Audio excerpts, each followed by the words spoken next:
Part 2 वास्तविक संख्याएं 2.2 का पहला प्रश्न। सिद्ध करो कि 4√2 एक अपरिमेय संख्या है। तो मानते हैं हम कि 4√2 माना हमने कि 4√2 एक परिमेय संख्या है।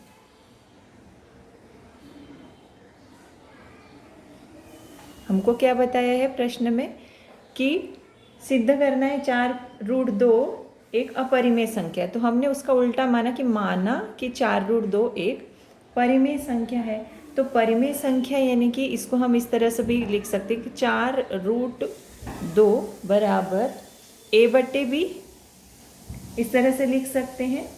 और यहाँ पर a और b क्या होगा?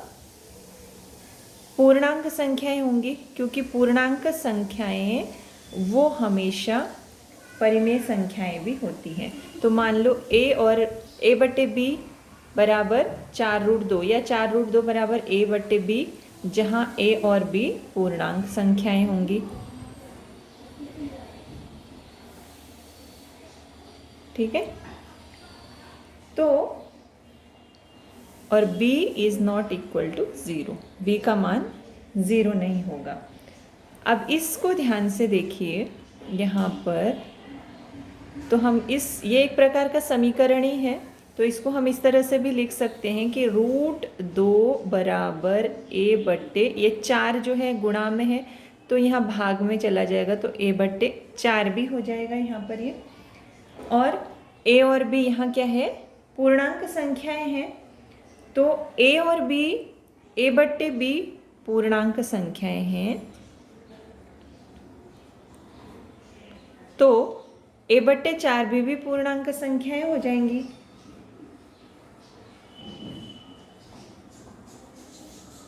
इसलिए a/b क्या हो जाएगी? पूर्णांक संख्या है तो ये परिमेय संख्या भी हो जाएगी ना। a/b परिमेय संख्या भी होगी।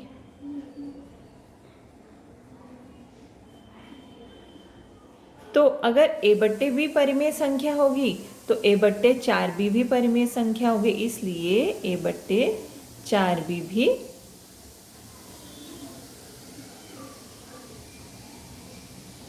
परिमेय संख्या होगी।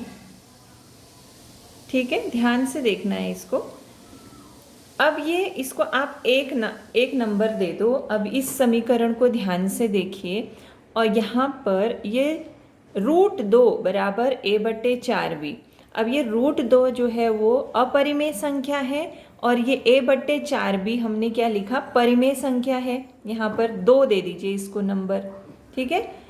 तो 1 और 2 को ध्यान से देखिए। यहाँ क्या दिया है? √2 बराबर a/4b, अर्थात √2 और 4ab दोनों का मान समान है, ऐसा इसका मतलब हुआ। लेकिन √2 तो अपरिमेय संख्या है और a/4b अभी हमने क्या लिखा कि ये परिमेय संख्या है। इसलिए 1 और 2 अगर इनको ध्यान से देखेंगे तो ये दोनों कथन क्या है? असंगत हैं। 1 तथा 2 ये दोनों कथन कैसे हैं? असंगत हैं, क्योंकि यहाँ वो बता रहा है कि यहाँ अपरिमेय संख्या √2 है। तो अपरिमेय संख्या यदि √2 है तो ये बराबर है, यानी √2 का मान इनके बराबर होना चाहिए। तो ऐसा तो है नहीं, क्योंकि √2 जो है वो अपरिमेय संख्या है और a/4 भी जो है वो परिमेय संख्या है। तो ये दोनों कथन कैसे हो गए? असंगत। ये दोनों कथन असंगत हैं। तो हमको 4√2 को परिमेय संख्या मानना क्या होगा? गलत होगा। इसलिए फिर क्या होगा? 4√2 यदि उसको परिमेय संख्या मानना गलत होगा तो वो क्या होगी? इसलिए 4√2 एक अपरिमेय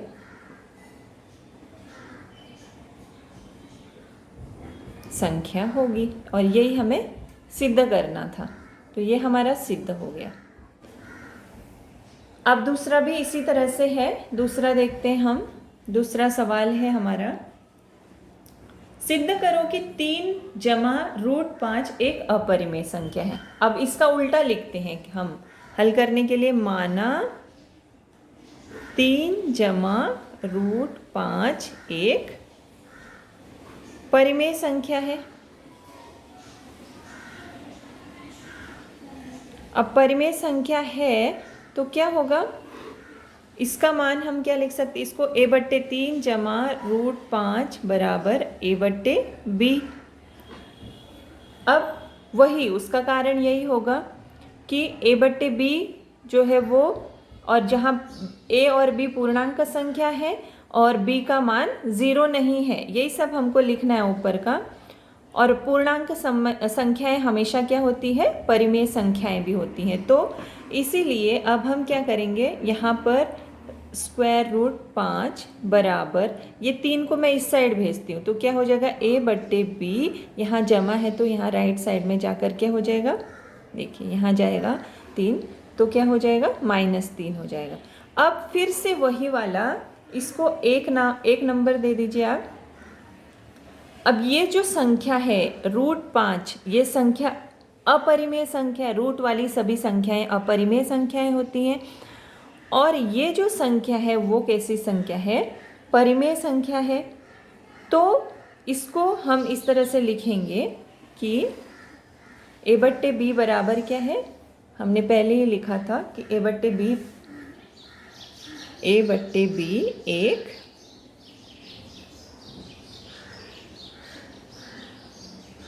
परिमेय संख्या है, इसलिए ये भी परिमेय संख्या हो जाएगी। a/b -3 भी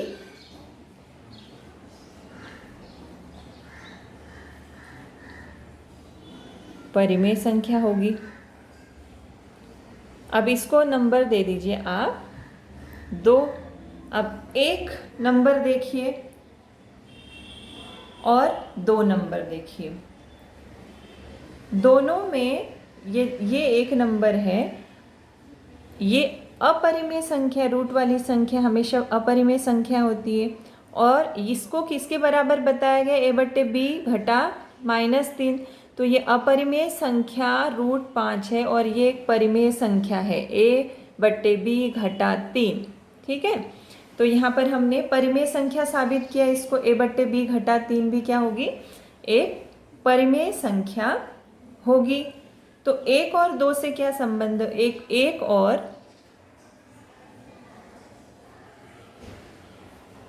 2 कथन क्या है, असंगत है।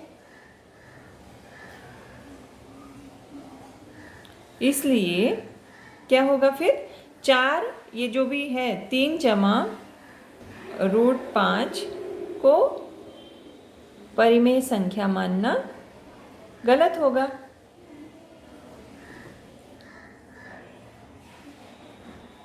तो 3 जमा, इसलिए 3 जमा √5 एक अपरिमेय संख्या होगी। यही हमें सिद्ध करना था।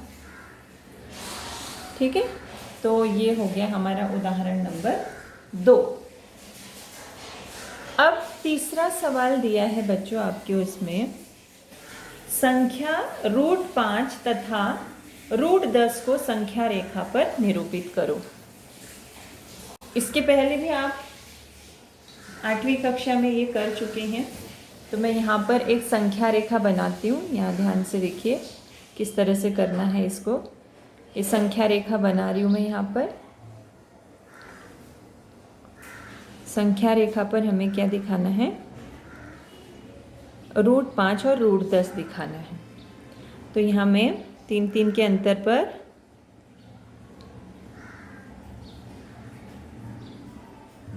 ठीक है, इस तरह से मैंने ये एक संख्या रेखा बनाई। इसको 0 नाम दीजिए, 0 1 2 3 4। अब हमें √5 तथा √10 दिखाना है। तो √5 यानी कि 2 के बाद आएगी। देखिए रूट यहाँ इसका मतलब क्या हुआ, 2 का मतलब क्या हुआ, √4। ठीक है, √4 मतलब ही कितना होता है, 2 होता है। तो √5 नेचुरली इसके बाद आएगी, किसके बाद आएगी, 2 के बाद आएगी। ठीक है, तो ये थोड़ी बातें आपको ध्यान में रखनी पड़ेगी। अब इसका मतलब क्या है कि ये जो √5 जो है वो यहाँ 2 और 3 के बीच में आएगी। तो 2 और 3 के बीच में आएगी तो हमें किस तरह से करना पड़ेगा, ये देखिए, ये जो है यहाँ से ये 1 यूनिट है, 1 इकाई। ठीक है, और यहाँ से इसको 0 से मिला देंगे। 0 से मिला दिया मैंने। अब मैंने क्या बताया, ये 1 इकाई है और ये कितनी इकाई है, 2 है।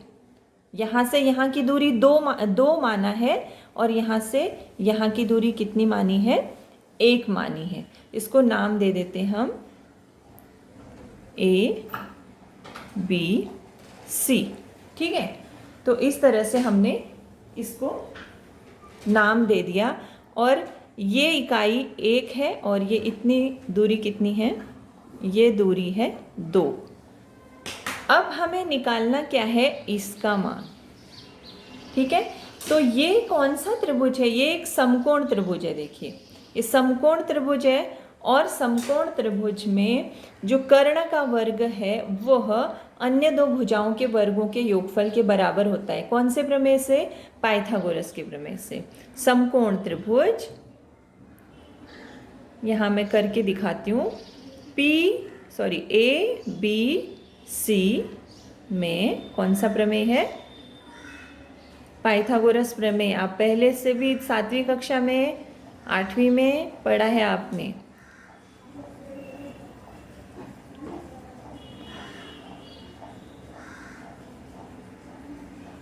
इसका वर्ग, एक कर्ण है ना, तो कर्ण का वर्ग यानी कि AB का वर्ग बराबर अन्य 2 भुजाएं, यानी कि ये एक भुजा है, ये एक भुजा है, तो ये यानी BC का वर्ग जमा AC का वर्ग। ठीक है, तो AB का वर्ग कितना हो जाएगा, BC कितना है, 2 है, तो 2 का वर्ग जमा AC कितना है, 1 है, तो 1 का वर्ग। तो 2 का वर्ग होगा 4 और 1 का वर्ग होगा 1 बराबर 5। यानी कि AB का वर्ग बराबर हो गया 5। इसलिए AB बराबर कितना, √5। ठीक है, यानी AB, ये AB है, तो इसका माप कितना आ गया, √5। और हमको यही दिखाना है संख्या रेखा पर। अब हमें पता चल गया कि AB का जो माप है वो 5 है, तो यहाँ से ये राउंडर लेना है और हमको संख्या रेखा पर यही संख्या दिखानी है, √5 ही दिखानी है। तो यही माप लेना है आपको, ये √5 है ना, तो यहाँ से यहाँ तक की दूरी ले ली आपने और क्या करना है, चाप लगाना है, इस तरह से पकड़ना है और एक चाप कहाँ लगाना है, देखिए ये बराबर माप होना चाहिए यहाँ से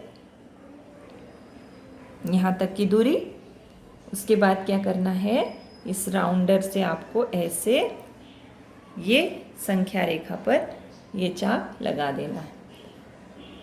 थोड़ा सा डार्क करिएगा, ऐसे बार बार नहीं करना है, यहाँ थोड़ा सा हल्का आ गया इसलिए मैं वापस से यहाँ कर रही हूँ, लेकिन एक ही चाप जो है एक सिंगल होना चाहिए। देखिए इस तरह से, और यहाँ से ऐसे। अब ये जो है, ये जो पॉइंट हमको मिला है, यही क्या है आपका √5। समझ में आया आपको? तो आपको यही दिखाना था संख्या रेखा पर। अब ये हम दिखा चुके, अब उसके बाद √10 भी दिखाना है। आप इसी पर भी दिखा सकते हैं और अलग से आकृति बनाकर भी दिखा सकते हैं। अब मैं अलग से आकृति बनाकर आपको दिखाती हूँ कि √10 कैसे दिखाएंगे आप संख्या रेखा पर। फिर से संख्या रेखा बनाएंगे। देखिए संख्या रेखा मैं बना रही हूँ, ठीक है। और फिर से बराबर अंतर लेना है। आप 3 लीजिए, 2 लीजिए, मैं 3-3 का अंतर ले रही हूँ एक एक पॉइंट के बीच में, ताकि अच्छी तरह से हमको सारे पॉइंट दिखाई दें। थोड़ा सा डिस्टेंस होता है तो क्या होता है कि हमको सारे पॉइंट दिखाई देते हैं। इसको 0, 1, 2, 3 और यहाँ 4 तक, ठीक है। अब आपको दिखाना क्या है, √10। √10 देखिए, जैसे पहले मैंने बताया था आपको √5 दिखाना था, तो आपको 2 और 3 के बीच में आया। अब √10 दिखाना है, √10 यानी कि अब देखिए √9 मतलब कितना होता है, √9 मतलब होता है 3, ठीक है। तो √10 आपका, इसका मतलब क्या है कि √10 आपका इसके और इसके बीच में आने वाला है, ठीक है। तो आपको क्या करना पड़ेगा, अभी इस तरह से करना पड़ेगा, इन दोनों का जो अंतर है वो आपको ज़्यादा दिखाना पड़ेगा। अब हमको पता है कि इनके बीच में आने वाला है, तो हम यहाँ से करेंगे ये। तो ये 1 यूनिट मैंने इस तरह से लिया और फिर क्या किया, यहाँ से स्केल से यहाँ से 0 तक मिला देंगे इसको। ये 0 तक मिला दिया।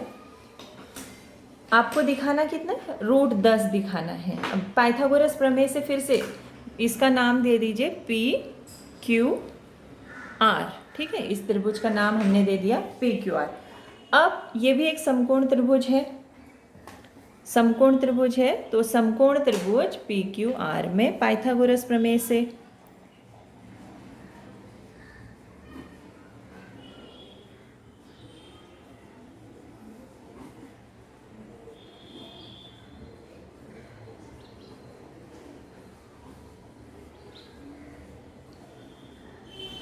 कर्ण का वर्ग यानी कि PQ का वर्ग, दोनों भुजाओं के वर्गों का योगफल। तो पहली भुजा हो गई QR का वर्ग जमा दूसरी भुजा हो गई PR का वर्ग। अब ये जो अंतर है वो एक ही है बच्चों, ठीक है। और ये अंतर जो है 3 है। देखिए 1, 2, 3, QR का अंतर हो गया 3 और PR का अंतर कितना है, 1 ही। ये अंतर 1 ही रखना है आपको और ये अंतर बढ़ाते जाना है। तो QR का कितना बताया मैंने, 3 का वर्ग, 3 हो गया ना ये अंतर QR का, और जमा PR कितना है, उसको कांस्टेंट रखना है, यानी 1 ही रहेगा वो। तो 3 का वर्ग होता है 3 तिया 9 और 1 का वर्ग 1 ही होता है, तो 9 और 1 हो गया 10, यानी PQ का वर्ग बराबर हो गया 10। इसलिए PQ बराबर कितना हो जाएगा, √10, ठीक है। तो ये PQ का मान आपका कितना आ गया, √10। अब हमको संख्या रेखा पर भी यही दिखाना है। तो ये हमको पता है कि इतना अंतर जो है वो √10 है, तो मैंने इतना अंतर ले लिया और इतना अंतर लेने के बाद क्या किया, इस तरह से चाप लगा दिया ये संख्या रेखा पर। यानी ये जो नया पॉइंट आपको मिल रहा है ये वाला, ये आपका क्या, कौन सा पॉइंट है, √10। तो इस तरह से हमने √5 और √10 दोनों संख्याएं संख्या रेखा पर दिखा दी। कोई भी संख्या आपको दिखानी हो तो आप इसी तरह से दिखा सकते हो। अब अगला प्रश्न है, इस प्रश्न संग्रह का आखिरी प्रश्न है, क्वेश्चन नंबर 4। नीचे दिए गए प्रत्येक उप प्रश्न में संख्याओं की जोड़ियां दी गई हैं। प्रत्येक जोड़ी की संख्याओं के मध्य आने वाली कोई भी 3 संख्याएं ज्ञात करो। पहला है 0.3 और -0.5। इन दोनों संख्याओं के बीच में कितनी संख्याएं आती है ये हमको देखना है। तो उसका एक नियम ही है कि इन दोनों को जमा करना है और उसका आधा कर देना है। यही नियम सभी में लागू करना है, ध्यान में रखना है। ये जो संख्याएं दी गई है उन दोनों को जमा करना है और उसका आधा कर देना है। जैसे 0.3 प्लस माइनस 0.5 और इसका आधा, तो कोष्टक के बाहर आधा लिख देना। तो कोष्टक के अंदर का हम पहले सॉल्व करते हैं, तो बाहर का वैसा आधा रखते हैं। और 0.3 प्लस और माइनस क्या होता है, माइनस, तो यहाँ मैं माइनस का चिन्ह लगाऊंगी। 0.5 बराबर आधा। अब देखिए 0.3, 0.5 में से 0.3 गया तो बचता है 0.2, लेकिन चिन्ह बड़ी संख्या का, ठीक है। तो 0.2 का आधा कितना हुआ, 0.1, लेकिन माइनस में। तो ये हमको पहली संख्या यहाँ मिल गई। कौन सी 0.3 और 0.5 के बीच में। अब 3 संख्याएं चाहिए हमें, तो हम अब देखते हैं 0.1, ये वाला जो हमको, ये जो नई संख्या मिली, उस संख्या और पहली वाली संख्या के बीच में कितनी संख्याएं आती हैं ये देखते हैं। कौन सी संख्या आती है ये देखते हैं। तो 0-0.1 तथा 0.3 के बीच आने वाली संख्याएं।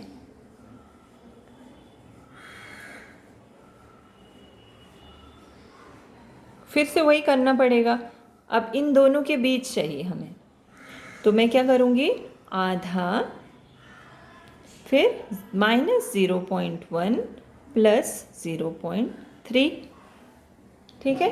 तो अब पहले ब्रैकेट हल करेंगे, बराबर आधा, 0.3 में से 0.1 गया तो कितना बचता, 0.2। अब 0.2 का आधा कितना हो जाएगा, 0.1। ये दूसरी संख्या मिल गई हमें। अब तीसरी भी संख्या ढूंढनी है, तो तीसरी संख्या में देखती हूँ -0.1 तथा दूसरी कौन सी संख्या थी, -0.5 के बीच कौन सी संख्या आती है वो देखते हैं। तो उसका भी ऐसे करेंगे। अब इन दोनों के बीच कौन सी संख्या आती है वो देखनी है, कौन किसके, -0.1 और -0.5। तो उसी तरह से करेंगे, आधा, -0.1 माइनस प्लस -0.5, ठीक है। स्टेप वाइज करेंगे, 1/2 यानी आधा, -0.1 प्लस माइनस होता -0.5। अब हमें पता है कि माइनस माइनस प्लस होता है, तो इसका इन दोनों को अगर ये करेंगे तो क्या होगा, -0.6 हो जाएगा। और -0.6 का आधा कितना हो जाएगा, -0.3, ठीक है। तो तीनों संख्याएं मिल गई हमको। तीनों संख्याएं कौन सी मिली हमें, पहली मिली देखिए यहाँ पर -0.1, दूसरी मिली हमको कौन सी, 0.1 माइनस 0.1, दूसरी मिली 0.1 और तीसरी क्या मिली, -0.3। ये तीनों संख्याएं हमें मिल गई। तो इसी तरह से सारे उदाहरण हल करने हैं। तो बाकी भी और भी उदाहरण हैं आपके टेक्स्ट बुक में, 3 उदाहरण इसी तरह से हैं सेम। तो ये बाकी के 3 उदाहरण आप खुद हल करेंगे। धन्यवाद।